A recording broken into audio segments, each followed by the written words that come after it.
இந்தியாவுக்கு உளவு பார்ப்பதற்காக உயிரை துணிய வைத்து குடும்பத்தை பிரிந்து பாகிஸ்தானியாக மாறிய ரா ஏஜென்ட் ரவீந்திர கௌசிக் பற்றி எத்தனை பேருக்கு தெரியும்?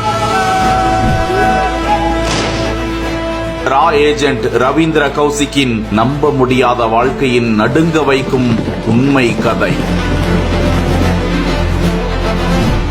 இந்திய ராணுவ வீரர்களுக்கும் உளவு பிரிவினருக்கும் நிச்சயம் இவர் ஒரு அசாதாரண ரியல் ஹீரோ தான்.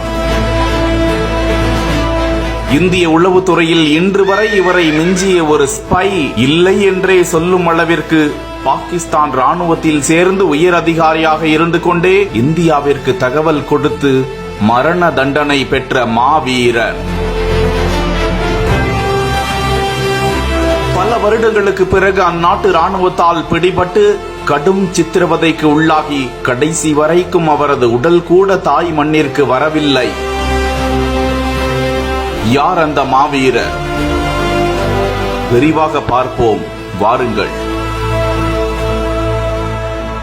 இந்தியா பாகிஸ்தான் எல்லைக்கு அருகில் உள்ள ராஜஸ்தானி நகரமான ஸ்ரீ கங்கா நகரில் பிறந்தவர் ரவீந்திரன். 1973 பிகாம் பட்டப்படிப்பை முடித்த ரவீந்திரன் தனது தந்தையிடம் ஒரு புதிய வேலையை தொடங்க டெல்லிக்கு செல்வதாக கூறியிருக்கிறார். உண்மையில் அவர் தனது 2 வருட பயிற்சி காலத்தை ராவுடன் தொடங்கவிருந்தார்.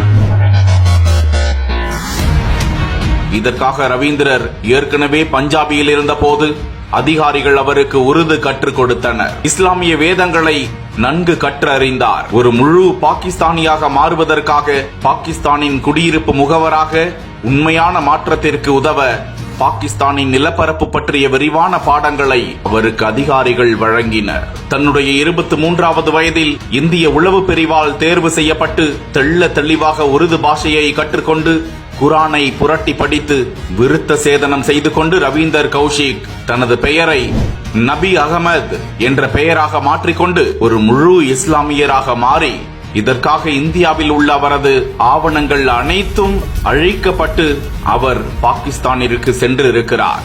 ஒருவேளை இந்த உளவாளி பாகிஸ்தானில் சிக்கிக் கொண்டால் இந்தியா அவரை கைவிட்டுவிடும் என்பது அவருக்கு தெரியும். இது உளவு பணியின் 1975 பாகிஸ்தானில் சட்ட கல்லூரியில் சேருகிறார். ரவீந்தர் கௌசிக்கிற்கு ராணுவத்தில் சேர அருமையான வாய்ப்பு கிடைத்திருக்கிறது. பாகிஸ்தான் ராணுவத்தில் சேர்கிறார். சிறிது வருடங்களில் கடின முயற்சியால் பாகிஸ்தான் ராணுவ மேஜர் என்ற பதவிக்கு வந்திருக்கிறார். பாகிஸ்தானில் அமானத் என்ற இஸ்லாமிய பெண்ணை திருமணமும் செய்து இஸ்லாத்தையும் தழுவி ஒரு நிஜ பாகிஸ்தானியாகவே மாறிவிடுகிறார்.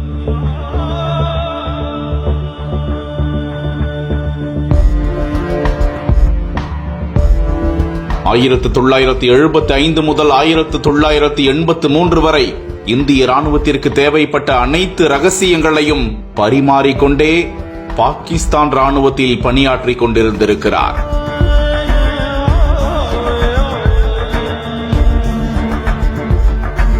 இதனால் பாகிஸ்தான் ராணுவத்தின் பல முயற்சிகள் இந்திய ராணுவத்தால் தடுக்கப்பட்டு பல ஆயிரம் ராணுவ வீரர்களின் உயிர்கள் தப்பியதாக சொல்லப்படுகிறது.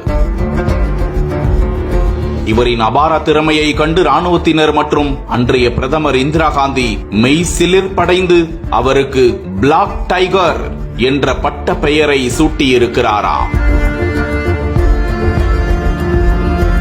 இதற்கிடையே தன்னுடைய ராணுவத்திற்குள் உளவாளி ஒருவர் வந்துவிட்டதை அறிந்து கொள்கிறது பாகிஸ்தான்.